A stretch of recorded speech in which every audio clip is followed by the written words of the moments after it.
लहंगा दीनो शीश पर। कौन सा वस्त्र कहां पहनना है याद नहीं रहा, ऐसी सुध बुध बंसी में खो गई। लहंगा दीनो शीश पर और दई चुनरी पांव। चुनरी कहां लपेट ली? पांव में। लहंगा दीनो शीश पर और दई चुनरी पांव। और पतियन रोके ना रुकी, वो छोड़ चली घर गांव। पतियों के रोकने पर नहीं रुकी। एक तो है ना, क्या कर रही थी कि भोजन बना रही थी, तो उसने भोजन कैसा बनाया? एक कवित्व में बड़ा अच्छा लिखा गोपी की उस दशा का वर्णन। कहा, दारू में दूध अंगार में चावल, साग बघारते गोबर डारो। खीर में नोन मिलाए गई सखी, पानी मांगत पात्र दे मारो।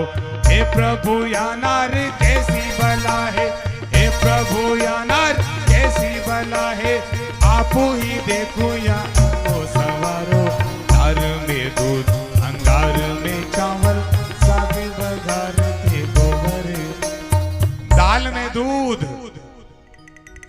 खीर बना रही थी और दाल बना रही थी, तो क्या किया कि दाल में तो दूध डाल दिया, अंगार में चावल, वो चावल सब अंगार में चूल्हे में डाल दिए।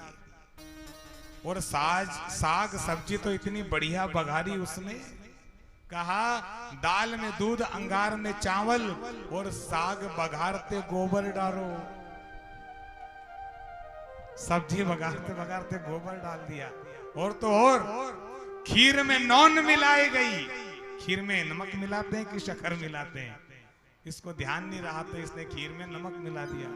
खीर में नौन मिलाई गई।